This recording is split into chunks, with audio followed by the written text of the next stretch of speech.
everybody, Speedee here, Bennu Studio Inc. I'd like to continue the series Tales from the Drafting Table. This is episode 3, working on our Wolverine montage. Let's see how long we can make this one. Last one was like 25 minutes almost. I try to keep it under that, but I do want to have enough drawing done in each segment, so it can last longer. I expect the series probably will be. But anyway, let's go ahead and get into this, shall we? Like I said, there's kind of this cross culture clash, this culture clash going on in the main story, and between like East and West. I've already discussed that a little bit in the other videos.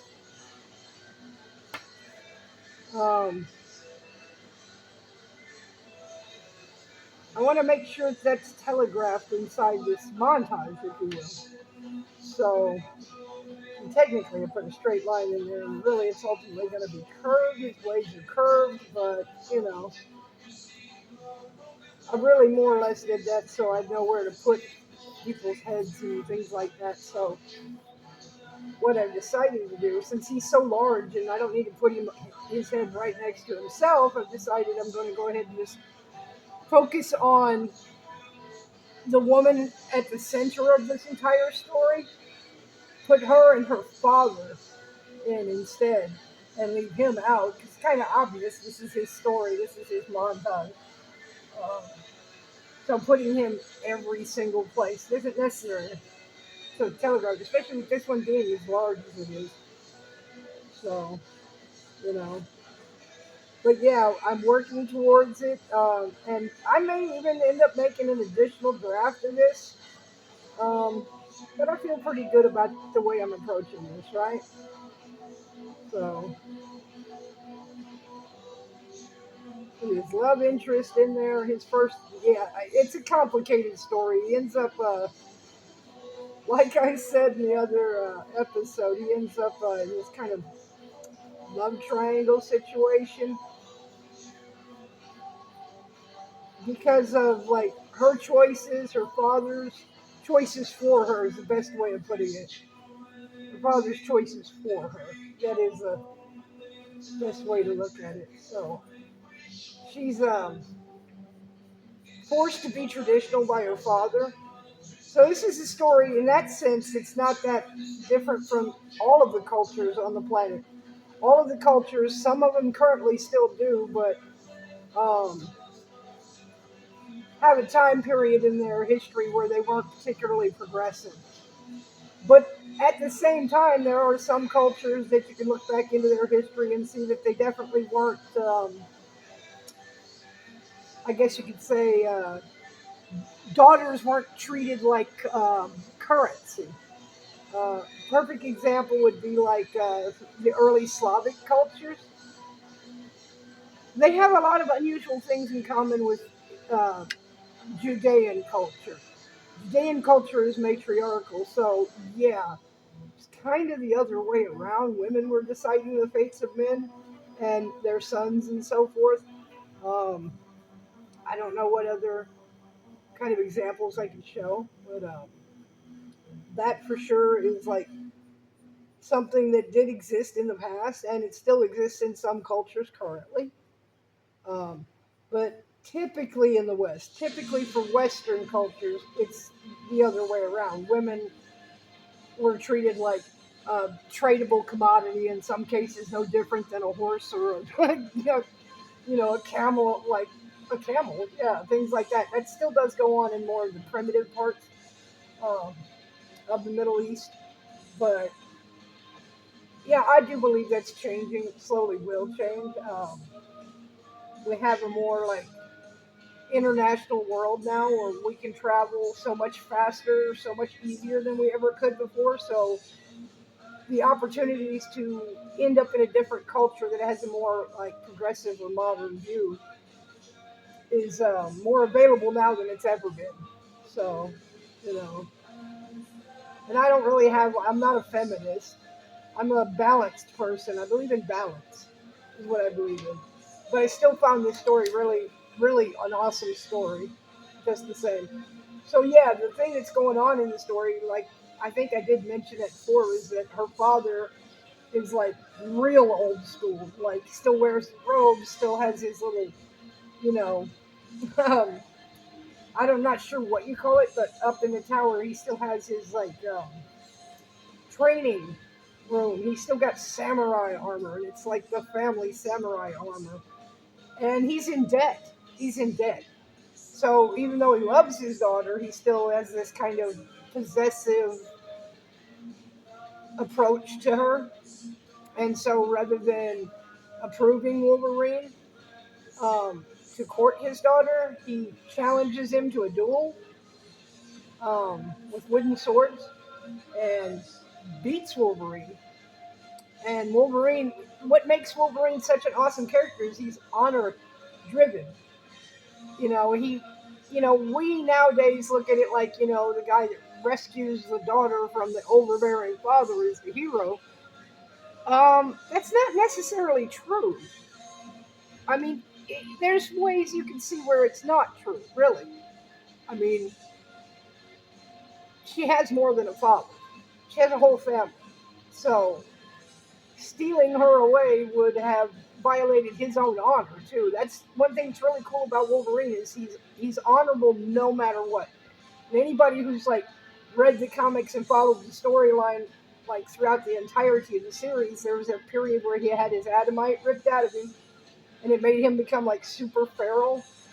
And when that happened, he uh, he still didn't actually become a monster entirely.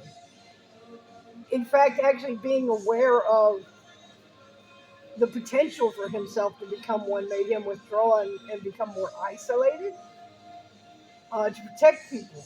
And the one thing you can say about him that I really like about his character is he represents savageness, a kind of savage masculinity. But deep down, he's not. He's actually balanced, and I like that because I don't think that technically, I think it's a cop out to go, oh, it's just male behavior to be savage, so let's just let it be. And I don't think that that's actually true. I don't even think it was true in the ancient days. I don't think it was true. I think we remember the ones who are savage because brutality has a way of like sticking in people's minds. It's a trauma, and so there's like way more to like masculinity than like the trope idea of it. They do have a a gentle side. They don't allow each other to be that, but they do have it. Um, that's kind of the Western thing, though. We've kind of like guys kind of like have done that to themselves by accepting that from their fellow dudes instead of being more independent from their fellow dudes. You know, like it doesn't matter what your buddy thinks; it matters what you think. That's that one thing I think that's pretty different between men and women. Women don't click up in the hive mind type of way. That guys can kind of be like, oh, I got to impress my buddies because my masculinity. Why does your buddies determine your masculinity? Shouldn't it be determined by you? I mean, that part is how women operate. We decide for ourselves what our own interpretation of our gender is for ourselves. There are some for sure that compete with each other, but it's still our version. So there's an individuation about women that I don't really see as much in Western men anymore. Although it does exist, there are some sophisticated ones. But I mean, honestly, the part I've never been able to figure out is why you gotta. What's that phrase? Bros before hoes? Well, I actually have to agree with the hoes part. Yeah, nobody should put hoes ahead of anything. Hoes don't deserve anything. They're hoes, meaning that a hoe to me is the same thing as a traitor. Have you ever noticed in like books and movies that the traitor is always hated by the audience? The traitor is technically the most evil character in the story, not the villain. And when a traitor has been used by the villain, he gets killed because he's a worthless creature. He's of no use to anyone. He's of no value to anyone. Temporary value, but not long-term value. the thing that I can't really get my mind around, but I do like about Wolverine, he doesn't follow his bros. He follows his instincts, his intuition, his heart, and his code of honor, his own personal code of honor. It's not decided by others. Like, it's decided by him, and so he's, you know, like I said, I'm not a man, though. I can't understand why guys would actually rely on each other for reinforcement and shoring up their masculinity by bragging and all of that with each other. And I can't understand why guys would do that, because technically you're in competition with each other. Technically. So the other people, the other guys in your life's opinions actually shouldn't matter unless it's a relative. And even then, this is America. We're all coming from some really broken ass families for the most part. Like, so, you know. But yeah, that's that aspect of male culture that I can't understand. Standing around their bros and bragging to shore up their confidence and make themselves feel like they're manly. It's like, it's kind of gay in my brain. I'm sorry. It's just kind of gay. It's like, okay, your masculinity is determined by the other men in your circle.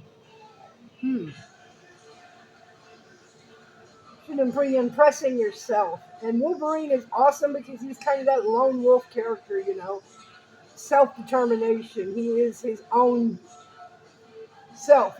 His identity is his alone, and it's ironic because he doesn't actually know who he is. He's got this amnesia going on, where he really doesn't know his own identity, like his own past. I've got a really awesome graphic novel where he actually goes and learns it. It's really awesome. I'm definitely not going to give up. And the more I've gotten back into drawing and working on these, the more I've been like, oh, I kind of want to pull them off the market.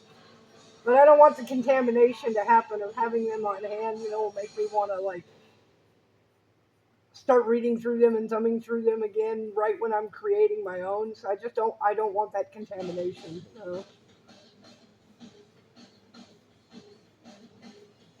Get this all worked out.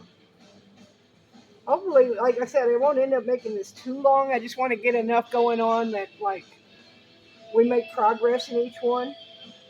And yeah, knowing the story is really big in making a really good montage of these four. It's just finding the right ways to represent it. Let's see. I think I want to put their family, I should say, there. It's her and her dad. I want to put their emblem low below him. Because in a way, I think he's kind of dishonoring his family a little bit. Like, what I mean is, his actions and his, like, hyper-focus on traditionalism, like, might have worked, like, a really long time ago. But for a family, like, dynasty to ultimately be strong and maintain themselves, they've got to grow and evolve and have some flexibility. And his inflexibility actually brings him down. And so, lacking flexibility and being so rigid that it destroys your family sounds pretty much like a failure to me. That you got to grow and you got to advance and evolve with your culture, unless it's really, really, really gone sideways. Like America has completely gone sideways. Women pretending to be men so they can compete in sports, because if they competed with men, they'd get their butts whipped. Pretty pathetic. I don't care if you identify as a woman, you still got bigger shoulders. You've still got testosterone. No matter how much medicine you take, you're physically superior. Now, that being said, there are some women that are like, raw. I respect that. It's just the way they're built. Probably biking and stuff like that. They're just built like that. But most of us aren't. Most of us are, and I do think we're built like we are because of the West having a really long history of kind of preventing women from having a need to become like big and strong and so forth, we've usually not been in a position where we need to do that unless you're thinking like Eastern European cultures and so forth, right? Now, let's see. I want to make sure I get the fight scene in though, where he loses, but I don't want it to be super prominent. I'd actually rather have the aftermath of him losing be a little bit more prominent because it's a telling thing. The thing about Wolverine that's really awesome is he's this savage, rugged, masculine character, and he manages to show that he has a degree of vulnerability about him that actually makes him a stronger male. It makes him the best male in the entire series, um, in my opinion. Colossus is pretty cool too. Um, Scott, Cyclops, he's known as. Scott's got a lot of issues to work out. He's Mr. Jealous. He's Mr. Nervous all the time. Very insecure guy. Insecure guys are so unattractive. So just Cyclops is one of those I can never really all the way get behind Cyclops. I like me some Marvel Girl. She's awesome. Um, I don't know that I'll ever. I don't know. See, like I said, I'm leaning into the idea of not giving up my books because I mean, maybe I need to just put them away someplace where I can't access them easily when I'm working on my own series. Give it a little time and focus on finishing scripting it down, just thumbnails. And then when it's time to do the concept art, I should have enough distance between me and my books that I don't accidentally copy some of their storylines or any of that. That's what I worry about. You can subconsciously like steal stuff, whether you mean to or not, you know. Um, so yeah, let's do this where they fight. Do this where they fight. But I want, like I said, I want to make it small.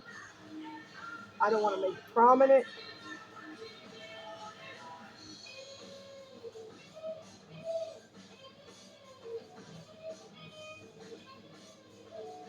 Yeah, I'm only gonna do like a real small, like stick type figure of it.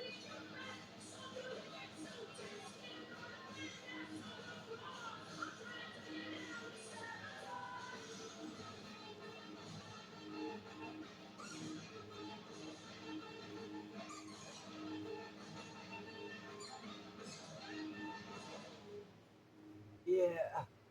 Um, but I should get into like my influences. My very first art mentor. My very first art mentor was, like I said, I was about 7 years old, and I don't know how things are today, but back when I was in elementary school, if you finished all of your work and there's plenty of time left in the class, then you were kind of, I don't know if I like that. And you were allowed to like spend your time yourself doing your own thing. And me, naturally, well, I'm an artist and had always been since I can remember, right? So I decided I wanted to just sit around and draw. And I was in the habit, like I said in my other videos, of drawing my muscle-bound birdmen and togas. That still sounds silly to me, but that's what I did. So I was still in the habit of drawing those. And so there was math class, and 7 years old, and I was drawing my muscle men with the turkey heads. So silly. I don't know. To me, it just sounds silly, but you know, turkey heads, heron heads, bird heads, different kinds of bird heads. Usually the ones with elongated necks, like herons and stuff. Um, my math teacher, he noticed it. It caught his attention, and he was an artist himself before the steel curtain came down. See, for us over there at NATO during that era, a lot of our teachers were civilian contractors. Well, technically they all were. We didn't have any actual soldiers that were our teachers, but A lot of them were civilian contractors, okay? And this particular math teacher, he was a Hungarian refugee. Um, from the curtain come down, he got to our side, if you will, and he was an artist. But his world had fallen apart. Is the best way I can put it. And to me, that's still a really sad thing that people had to go through that. But that's just the nature of humans. We're kind of awful like that. And so he was displaced and likely displaced from his passion and his real career. Now, he was a watercolor artist that did work with the Audubon Society, so he was really, really good. But you have to do what you have to do to survive when your country's taken over and you're in a hostile situation. So he became a math teacher, elementary school for DOD kids. And he noticed my drawings, standing over me, watching me draw, and asking me questions about did I know who I was drawing. And I was like, I don't know, just drawing these characters I've always drawn. And he's kind of like, you've always drawn this? The same one? Yeah. I'm like, you don't know who this is? And I'm like, it's nobody, really. It's just something I came up with. It's just something from my imagination. And he was like curious about that and wanted to know if I was interested in, if I got done with my free time every day, he would take the time to teach me some basic fundamentals of geometry connected to art, math of art. Um, and, if it progressed well enough, I could, at lunchtimes, bring my lunch to the classroom and he'd teach me about watercolor by watching him work on his projects. And even after I was out of his class, all the way up to the 5th grade, I spent my lunches going back to his classroom and learning from him, and eventually got to where I was doing this stuff myself, and he was kind of grading me on it. So he became my first art teacher. Back then, I guess it was the 4th grade, we actually started having art class. And so he made an arrangement for me that in art class, I'd kind of have a different syllable from everybody else. And I would copy the things he wanted me to copy, and those were my assignments, not what the class was doing. So, I got to kind of get involved in different kinds of mediums by that point, and really developed really strong skills. And I entered a lot of competitions at my school and usually ended up winning them. Um, it was a great experience. But I didn't understand at the time, actually, there was kind of a sad side to it that, he was removed from his real life by violence. And, he might have never been a teacher at all. He might have just stayed a professional, artist, or worked as, doing what he did before for his own people. Instead, he was there helping the occupiers of Germany, you know, learn. So, I mean, hindsight, you get older, you end up understanding things you don't really want to understand, you know. And so now I see it totally differently, how tragic that guy had to go through that kind of experience, for me to end up having him in my life path and learn from him, you know. It is what it is, the nature of humans, when none of us can really all the way ever understand it. So yeah, the next part I want to put in is Wolverine likes her and decides to go to her father, and he's being honorable, and her father's like, nah, you ain't good enough.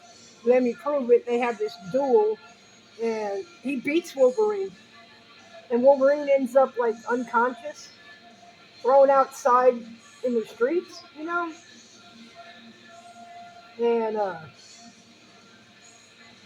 while he's laying there and while he's vulnerable, and these ninjas are supposed to like finish him off and everything, and so it keeps this dude's hands clean, if you will, and also he's connected with his crime family that he's negotiating a marriage for his daughter to, this leader of his crime family, if you will.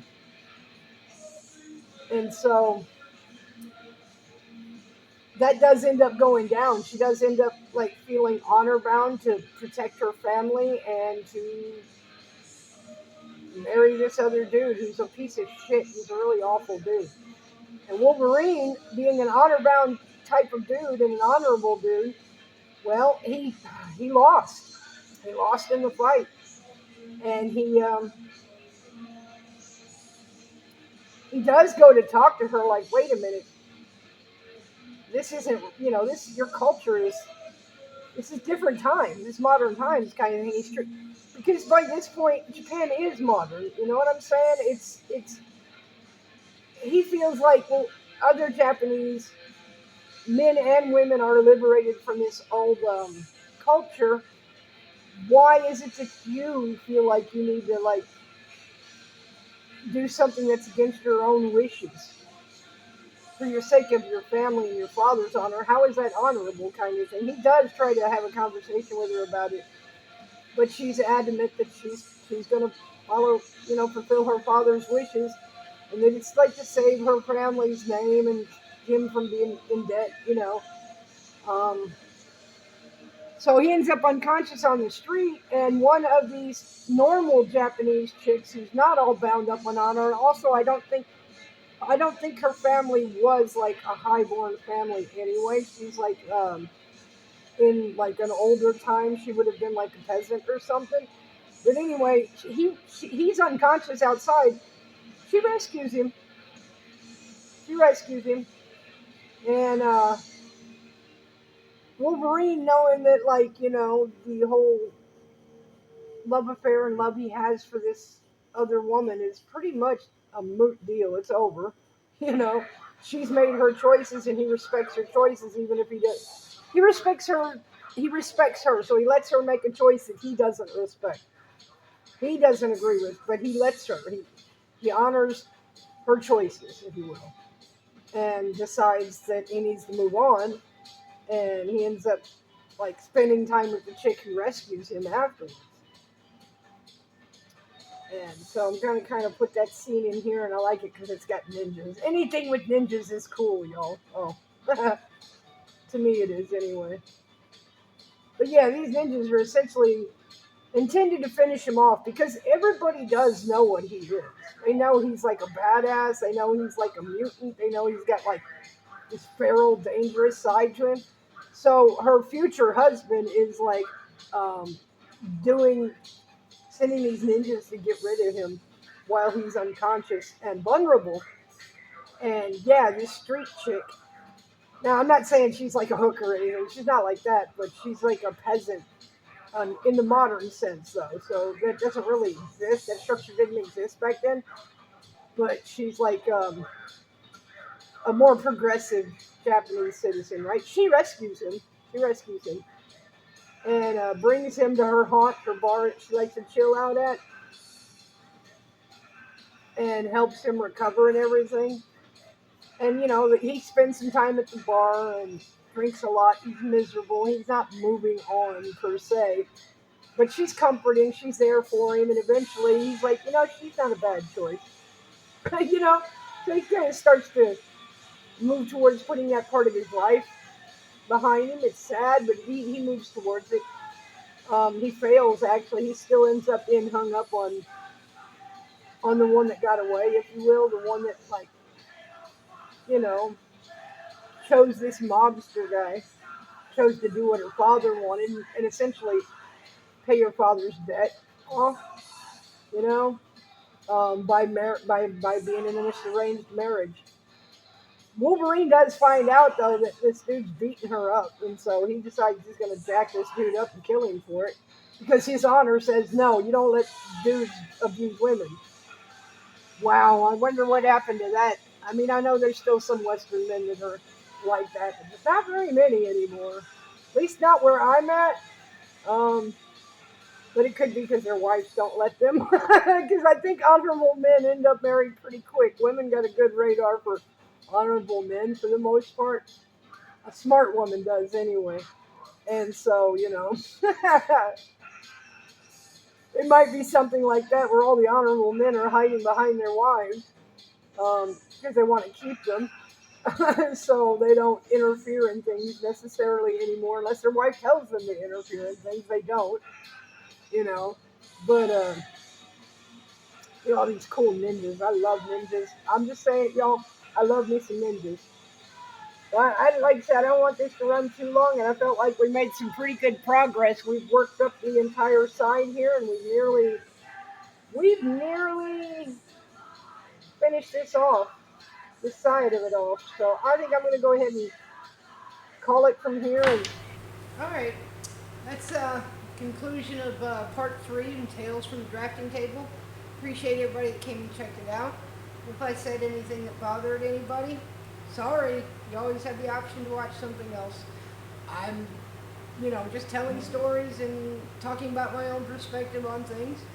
And I thought it was really cool to get a chance to share the story of my first mentor. Later, as we do this series, I'll get into some of my most important ones, like Ken. Hi, Ken. Hi, Nancy. Hope everything's going good up there in Richardson. All right, is it Richardson? Henderson, outside of Las Vegas. My bad. Anyway, yeah, I know a lot of people in a lot of places, so kind of easy to get place names mixed up. Anyway, we'll pick up with part 4. We made a lot of kind of cool progress. I like the direction that it's going, so I think we are on the right track.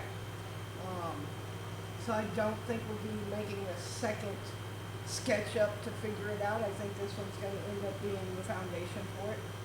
Okay, well, thanks for checking it out, everybody. Have a great evening. Hope you have everything that you dream about. It's positive, manifested for you. Bye.